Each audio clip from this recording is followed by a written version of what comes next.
Okay. Hi everyone. My name is IndyKenobi, and I'm going to be showing off Knights of the Old Republic. We're going to be doing in a slightly different category than you might be used to. This is going to be the All-Star Maps category, which requires us to get all 5 star maps individually. This is contrasted with any percent, which gets the Kashyyyk star map 4 times instead. So I'll talk through the run as best I can. This is a very special route of this category, which answers the question, who is the best party member in KOTOR? So think of your answer, and then tell me why it's Trask. Because Trask is the best party member in KOTOR, and we're going to bring him along with us for this run. So we're going to start by turning off VSync. This is going to help with a trick called Displaced Load Zone. And I will also show you that I have nothing up my sleeve. I have no saved games that I'm starting with. So let's go ahead and start.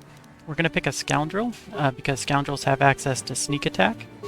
The portrait and the male or female doesn't matter, but I'm going to pick this one because it kind of looks like Trask. We're going to be using blasters, so we're going to set our dexterity as high as possible, and then we're going to take a little constitution and wisdom to help those particular saving throws, and 10 charisma for some conversations where we have to be a little bit persuasive. To that end, we'll put some points in persuade. We're going to put some points in stealth only so that we get a stealth field generator in our first footlocker. We can sell it for 40 more credits. And then we need a little security for a skip on the Endar Spire that we're going to do right at the beginning. For feats, we're going to take 2-weapon fighting so that we can more easily get to improved 2-weapon fighting. None of the other feats really matter. And then we can pick whatever name we want, but I'm going to use Trask Jr. here. So we're ready to go now. Timing will start when I hit the play button. But the first thing we're going to do is skip the initial cutscene. So we're going to do a couple quick saves right away to skip a cutscene. That's called a save buffer, and we're going to do that in a few different places. There's a lot of glitches at the start of this run, so I'm going to try and talk through them as well as I can. Right after we do a couple save buffers, we're going to do our first displaced load zone. So let's get started.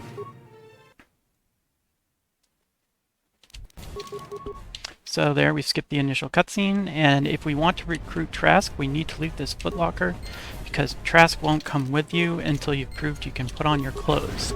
Okay. So we're going to mash through this conversation a little bit.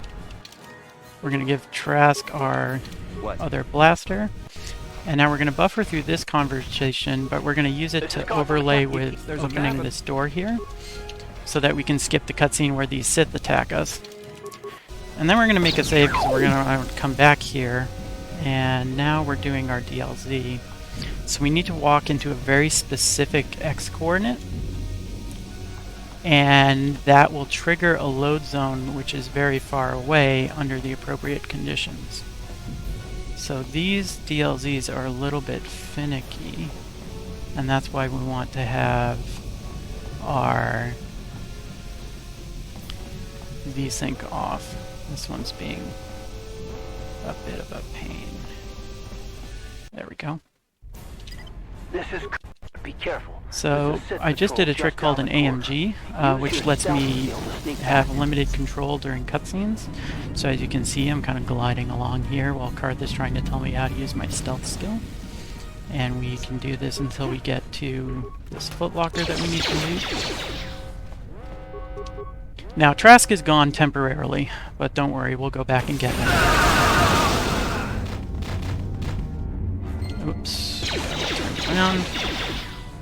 Nothing we do right now actually sticks, so we just get through the spire as fast as we can. We're going to do a little trick here, which is going to cause... Oh, I missed it.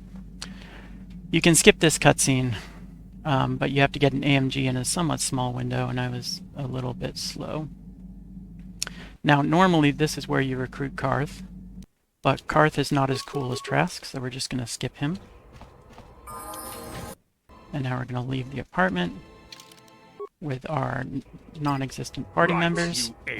And then this guy talks a lot, so we're just going to move during that cutscene again. Gonna come around the corner here. There's an Ithorian in the background there. And then we're going to break out of the cutscene when we get close to the upper city. And now we're going to do the hardest trick in the run. We're going to repeat the same DLZ we did on the Spire before, but we're going to do it with the menu up, and so it's going to be blind. But if we do it right, then we can do a trick called an autosave hotshot. I won't know if I get this trick unless there's a loading screen, which there was.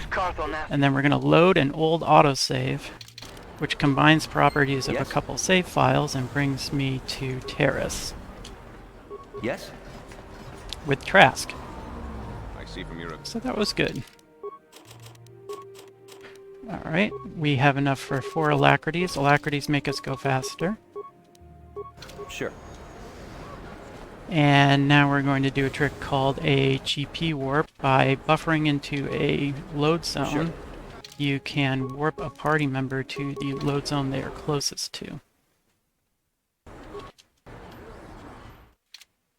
Alright. So, Trask is a cool party member. He's also a little glitched out right now. He won't follow us, and he can't trigger GP warps on his own. So we're going to use him as the party lead for this small segment here. He's also pretty strong. He has a property called Plot Armor. His HP cannot go below 1. So he's functionally immortal. And so we're going to stick him on these Sith soldiers and run away ourselves. One of these Sith soldiers has a Sith armor that we supposedly need for plot reasons, but really we need it for a glitch we're going to do on Manon. And then we do a second GP warp to bring Trask back with us. We're going to put the Sith armor on him and then borrow his blasters. And now we're going to do another GP warp, but we're going to run Trask over this way so that he's closest to the lower city load zone when we trigger the GP warp. That will warp him to the elevator, and the Sith soldier guarding there will notice that we're there and warp our main character over. Now we're doing what's called the sneak attack flu. We are skipping through levels until we get to level 17. Which has Sneak Attack 9 granted to us. So we're now level 2, but we have Sneak Attack 9, which is going to help us a lot with the killing of bad guys. And then to celebrate this, we're going to try and do another DLZ here that takes us into the Sith base.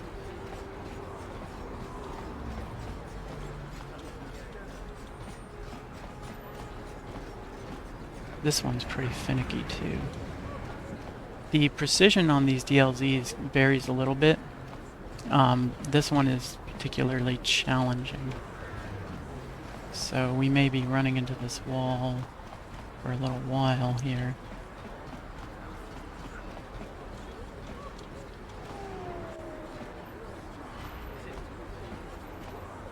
You want to be moving essentially as slowly as possible from left to right to try and hit the right X coordinate. But we are having our troubles. There we go. Alright, now we're in the Sith base. We're going to quickly buffer the secretary yelling at us for breaking in. And now that plot armor property that I told you that Trask has, with a minimum HP of 1, we actually also have it, because the way we got off of the Spire with Trask meant Karth couldn't talk to us in the starboard section. And then he couldn't take away our plot armor. They have plot armor so that you cannot be killed in the first area of the game. It's kind of like the tutorial area. And we just, you know, borrow that immortality for the rest of the run. So even though all these Sith are shooting me, they're not going to be able to kill me. And now the governor, we're going to sneak up behind him and use that sneak attack we had to use a glitch called wire targeting, where we can attack the governor without him being able to attack us back. So this gives us one of the two things we need to escape from Terrace. We have the launch codes. Now we're going to do a trick called a hot shot.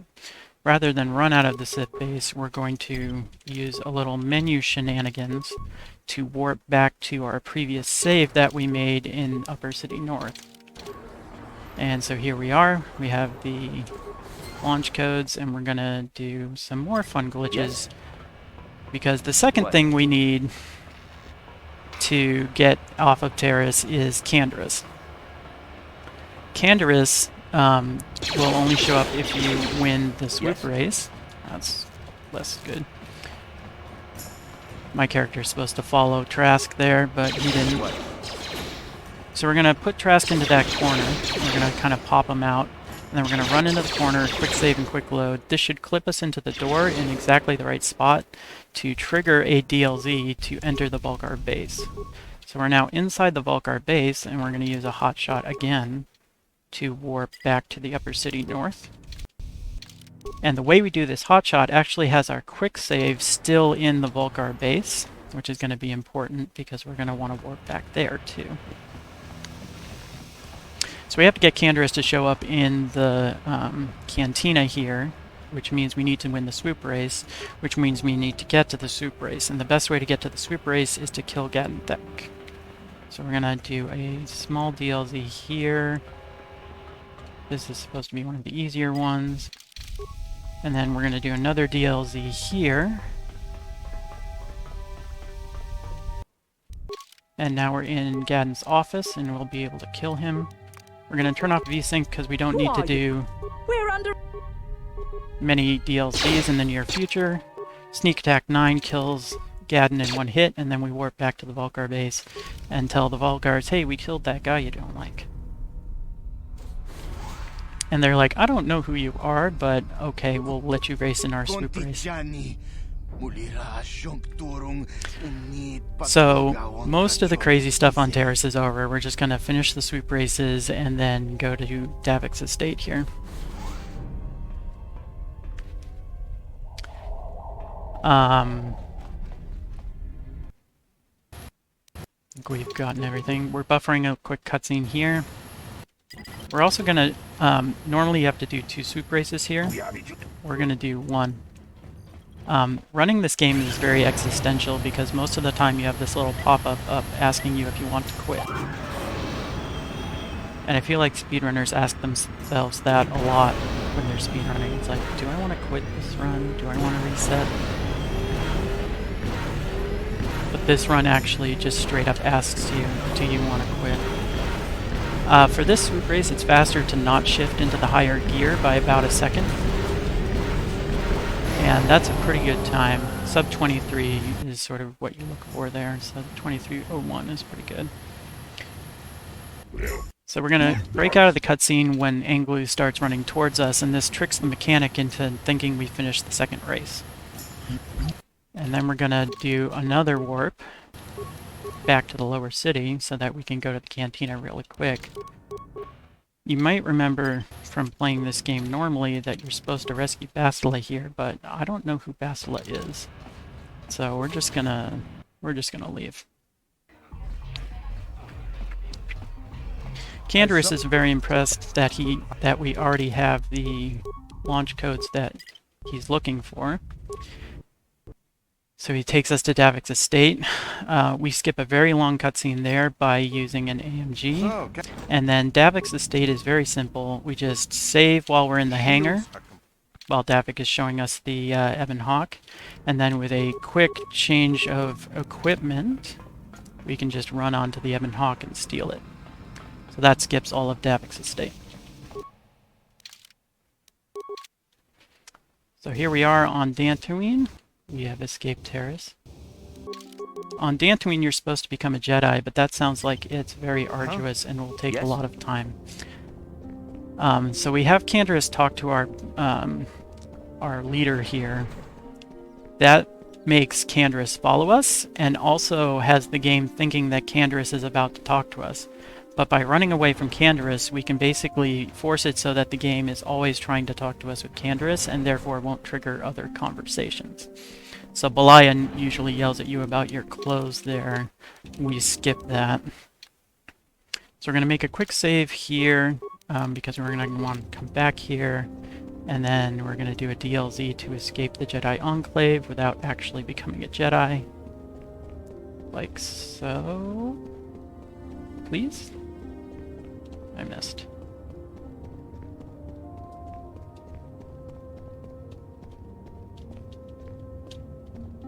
There we go.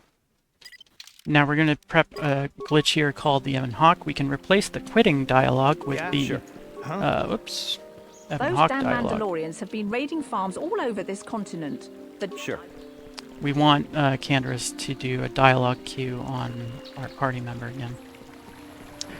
So normally you can only return to the Evan Hawk if your party is near you and you're not in combat and you're in a module that lets you return to the Evan Hawk. By keeping this pop-up up, we basically don't have to abide by any of those restrictions. This is a variant of a glitch called a fast lane, which was found by Lane DeBello.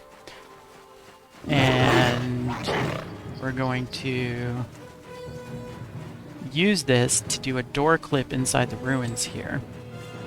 So we are going to approach the door at a specific angle, return to the Evan Hawk with our little pop-up, and then transit back, and that will hopefully clip Canderous inside, and then we can do a DLZ to get into the ruins like that. Sure. Now here the game forcibly modifies your party. Normally it gives you Bastila, but Trask is in Bastila's spot, so we get Trask back. And now we're going to do one more DLZ here. This one we're going to do with the map up because it makes it a little bit easier. And that gave us the Dantooine star map. And we're going to make a save and then warp back to the Jedi Enclave now that we have the star map. This is a slightly different kind of hotshot warp. We're using a hard save instead of a quick save because we want Trask to spawn near the council. Bastila has been... And then we're gonna talk to Vandar with Trask and quickly switch back to our main character. By doing that, we leave Trask near the council, otherwise he'll switch places with our character.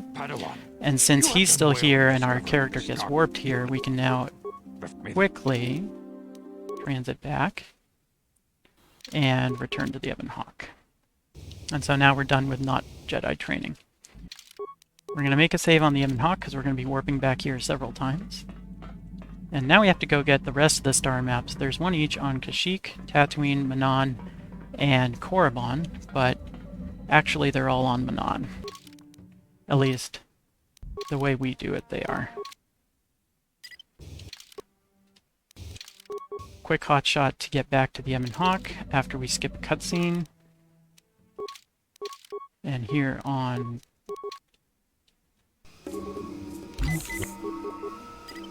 What? Kashyyyk, we're going to use Trask to do a GP warp over to the Great Walkway.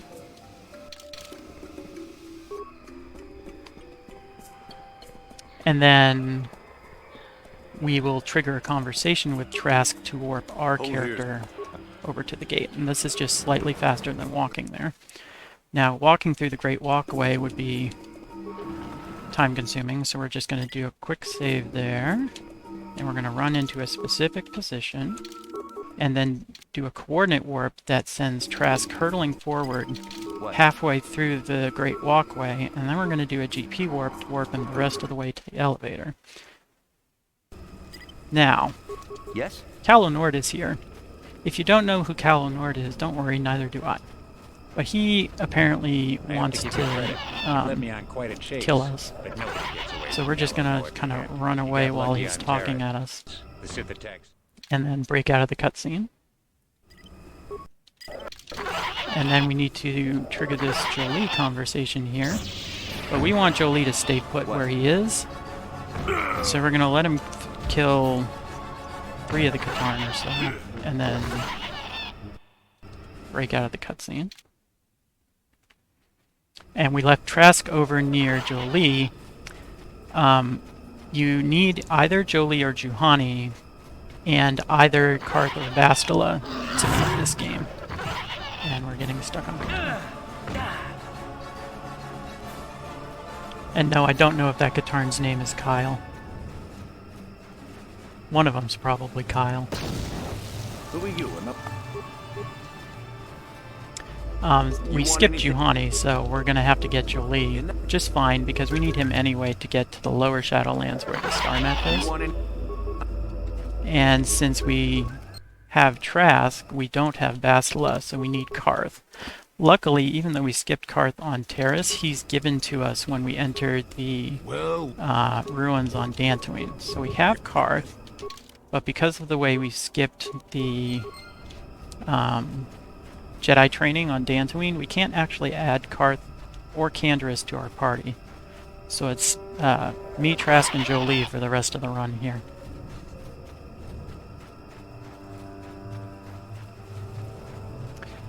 This is a nice quiet moment where we're just running through the Shadowlands looking at the top. Now you might think we're going to get the star map now, but you'd be wrong. We're going to make a save here and then warp back to the Ebon Hawk. We're basically going to be doing a bunch of setup for a little while here, getting to the places where the star maps are, but then each of the star maps is going to have a coordinate warp that gets us to the star map without having to sort of go through each individual part. So here we are in Korriban.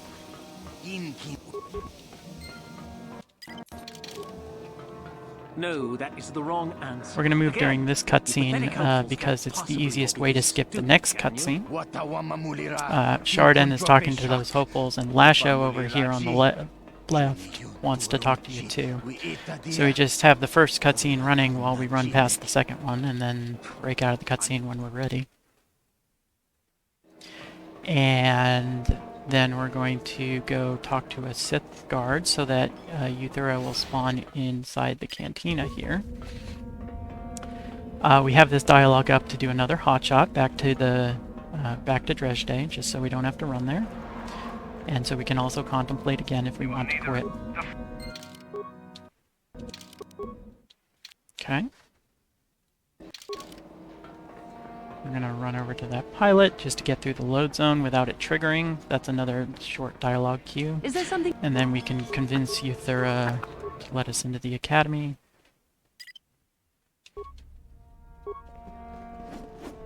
And then we kind of just scoot out of this cutscene.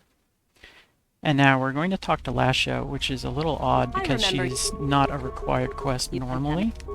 But we're going to use a cutscene of hers in the Valley of the Dark Lord to warp our character across the valley without having to run there.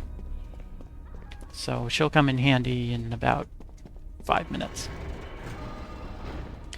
Alright, so we're done with Korriban for now. We're going to make a save, and then we're going to go back to the Ebon Hawk.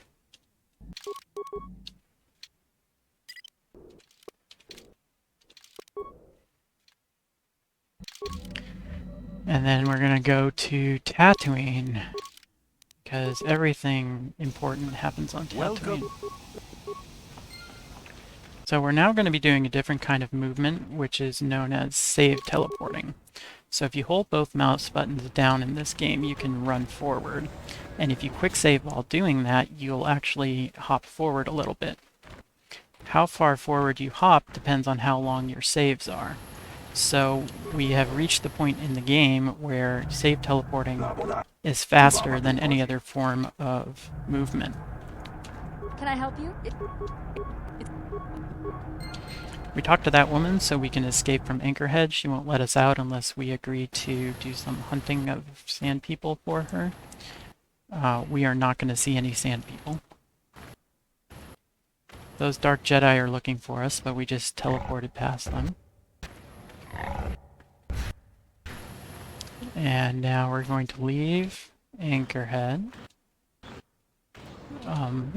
One other thing I should point out is KOTOR has a memory leak. So every time I quick save, I'm using up a little bit of extra memory. Which means there's going to be a couple points where I need to actually reset the game. This was a quick little coordinate warp to send Trask across the Dune Sea here. And we're going to use this cutscene to warp us across. And then we can just do a quick save teleport over the trigger that normally prevents us from being there.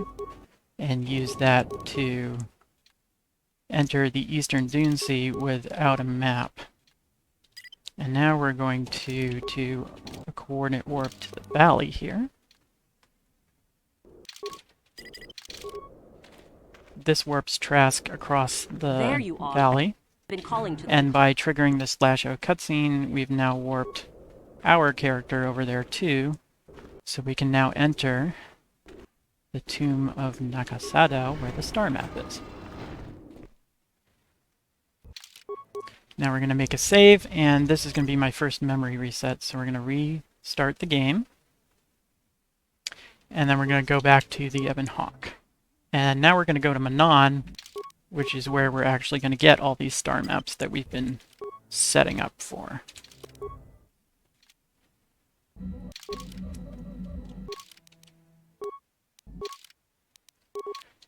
So we're skipping a lot of cutscenes that happen in between planets by using a map cutscene skip. We're basically opening the map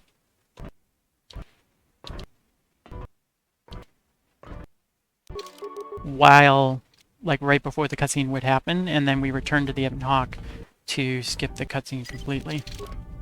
Okay, this is a fun and very important glitch. We're going to do what's called a credit underflow. We're going to try to buy something that we need a pop-up for, and then we're going to get down below the purchase price, and that gives us negative credits.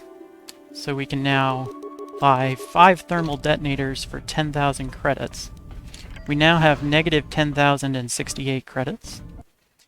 This is how credit cards work. So we just have a little galactic credit. The thermal detonators are going to come in handy because that's how we're going to kill Darth Malak. However, since we didn't train to be a Jedi and we don't have any actual money, we can't get into Otto City. But we can use Jolie to do a little door clip here. And you need? And then use a GP warp Sure. to warp our character across. So we are no longer obeying the rules on Manon. There should be, hopefully, 2 memory resets in the run. Okay, so we're now in a very specific spot, and hopefully Jolie came with us. So we're going to warp to Kashyyyk and get the Kashyyyk star map now. Little did you know the Kashyyyk star map was in East Central Otto City the whole time.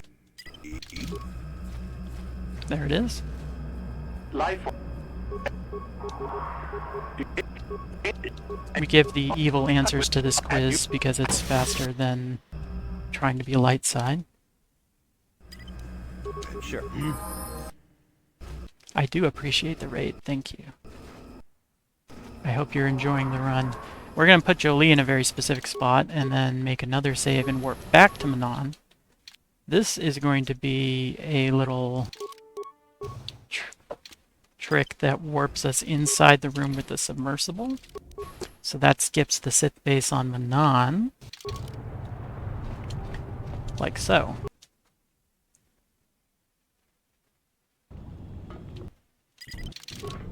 Ow. We just break out of that cutscene because it's a little bit faster. So this next segment, we're going to get the scuba suit.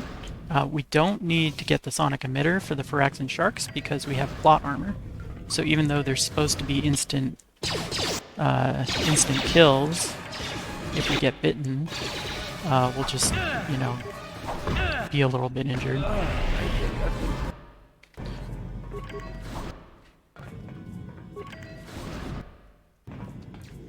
We do need the scuba suit, however, because we cannot go through the airlock without the scuba suit in our party. However, if you played this game, you know that running with the scuba suit on is really slow. So we're going to use the fast lane trick to return to the Ebon Hawk, even though we're underwater. And then this will let us, because we have the Sith armor, that counts as a disguise, same as the scuba suit. And so by unequipping and re-equipping the Sith armor, we're able to essentially unequip the scuba suit. And so now we can do normal movement underwater.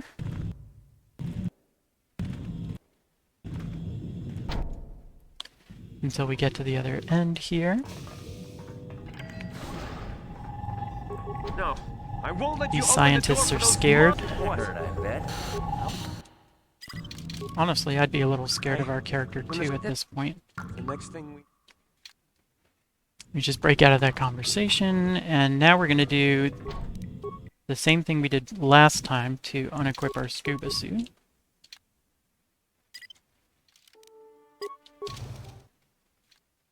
But this time, we're going to bring Trask back with us. Yes? Now remember, these Phyraxan sharks can't actually kill us because we are too powerful. They also can't kill Trask because he is too powerful. Sure.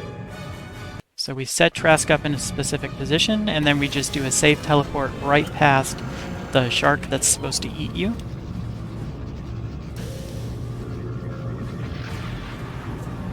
So we have this star map now, and we're going to make another save, and then we're going to warp back to the Tomb of Nagasadao, because that position we put Trask in turns out to be exactly the same coordinates for the Korriban star map.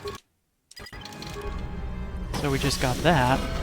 And now while that cutscene plays, we're going to make another save and warp back to Tatooine to get the Tatooine map, which is the last one.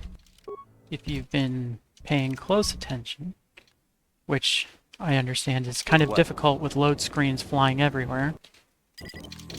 But we have now gotten all the star maps except Tatooine's. Oops. No, it's not supposed to happen, but that's okay.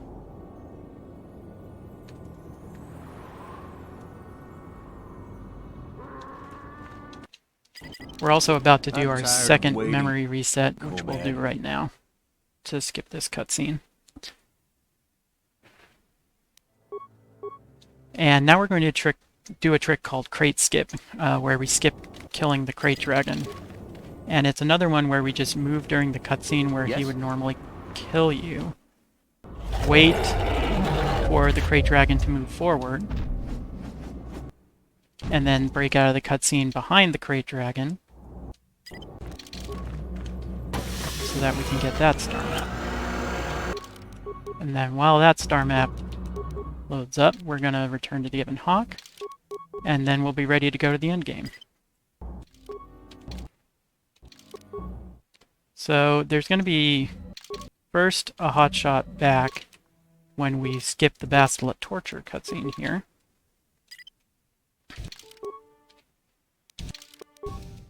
And then we're going to do a very subtle trick here which duplicates our entire inventory.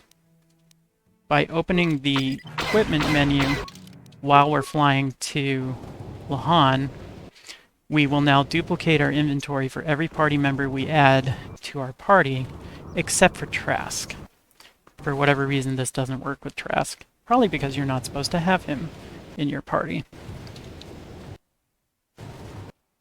So when we add Jolie to our party right here, that now duplicated our inventory. We only care because we want 10 thermal detonators instead of 5. And now we have Jolie in our party, and we're going to do a DLZ to get into the temple on Lahan. And then we're going to do a quick DLZ here. Hopefully quick. This is one of the trickier DLZs. Come on, come on. Missed it. That was almost fast. There we go. And that skips the entire temple. And then we're gonna Yes? skip the Bastila fight by saving and loading at the right time. Which is good, because we only have enough thermal detonators for Malik.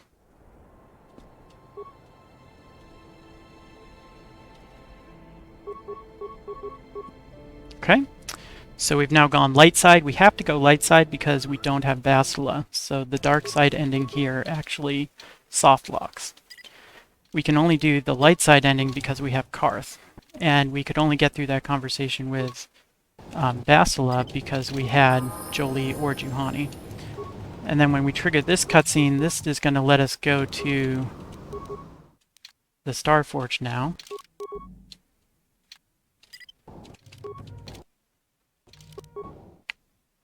And right before the Starforge, there's this big long cutscene that for a long time was considered unskippable. But we found a way to skip it, as you can see. Alright. So we're now going to do the rest of the Starforge. We're going to bring both our party members with us. And as you may have figured out from the theme of the run so far, we're going to fight Yes? nothing on the Starforge except Malik. And you need?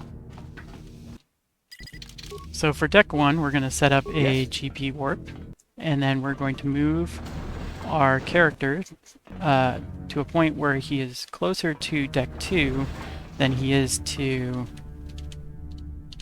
there we go. Than he is to the Ebon Hawk, so that he will GP warp Yes? Sure. to the exit. And now we're going to do a double hot shot. We're going to warp to Manon and then immediately warp back to the Starforge. And this will have the effect of just gathering our two party members next to us so that we can quickly go to deck 2. Normally you wouldn't be able to go through this door because your party's too far away. They're still back at the Ebon Hawk. What? But there's enough glitches in this game that you can more or less do whatever you want. As you may have noticed, since we have Trask on the Starforge. Okay, so deck 2 is the same idea as deck 1. We do a GP warp to get our character to the exit, and then we do a double hot shot to bring our party members with us.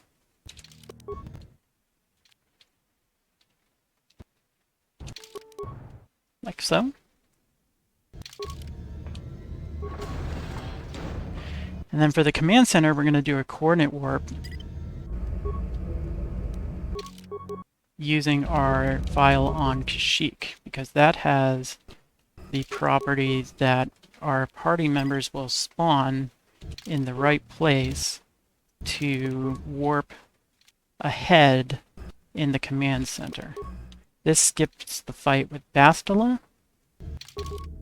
not to mention everything else.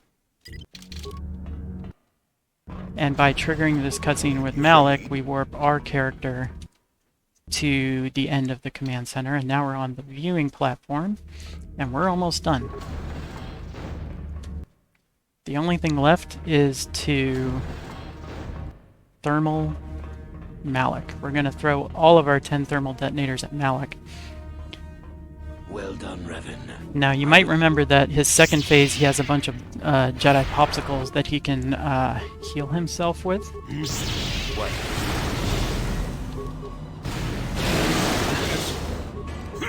Yes? Yes? Sure.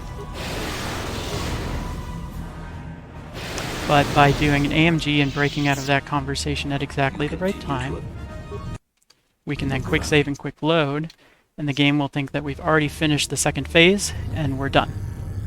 That's the end. Impossible. So we've now gotten all 5 star maps and beaten the game in 36.5 minutes. And that's a pretty good time for this run. I'm pretty happy with that. If I have a few extra minutes, Still spouting the wisdom of the Jedi. I would like to show off Trask in the There's more credits. truth in their code than I So believe. that'll only take another minute or two here. Cannot help but wonder, Revan. Yeah, we get it. You feel sad, and now you're gone. I will check the time without loads in just a moment here. I do have it. I don't know what it is. We'll find out together. Yes? Yes? There you are. What happened? That's great news. I knew you could do it. You notice how No time to Karth was celebrate looking just at yet. Trask With as he was Bastila talking dead, the and not Republic has Revan? broken through He the knows Sith what's fleet. up. The capital ships are in bombardment range, and that means we all have to get out of here right now before this entire complex comes down around our ears. Everyone else is already on the ship. Let's move. Alright, we're running. Let's go.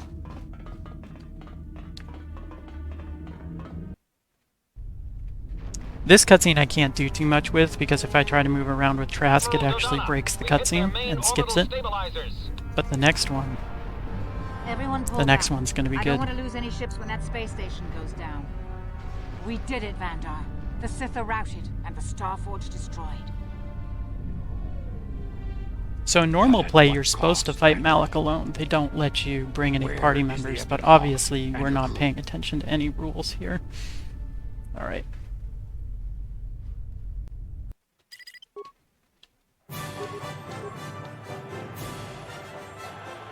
See it?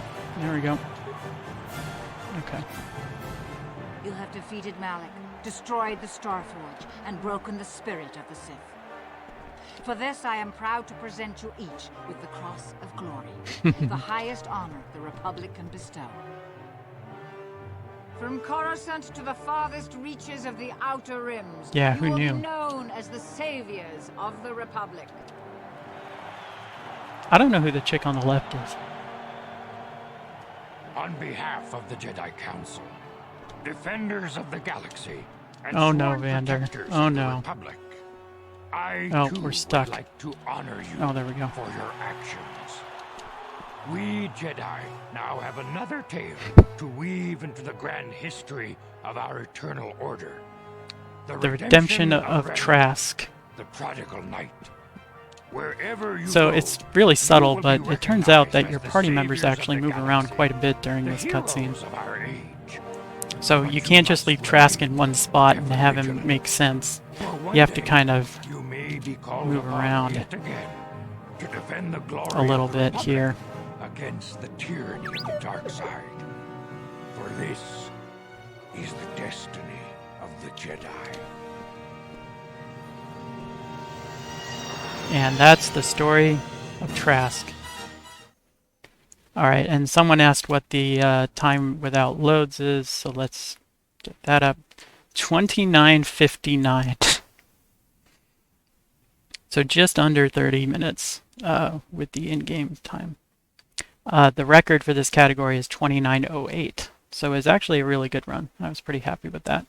There's a lot of variance in this run with the DLZs. Sometimes they go quick and sometimes they don't. So I'm really happy with that time. So thanks everyone. Thanks for letting me show off this run. This category is not very popular, but I think it's a really cool category. This Trask route isn't the fastest route, but it's only 15 seconds slower, so I really wanted to show it off. So thank you very much, and I'll look forward to the rest of the marathon.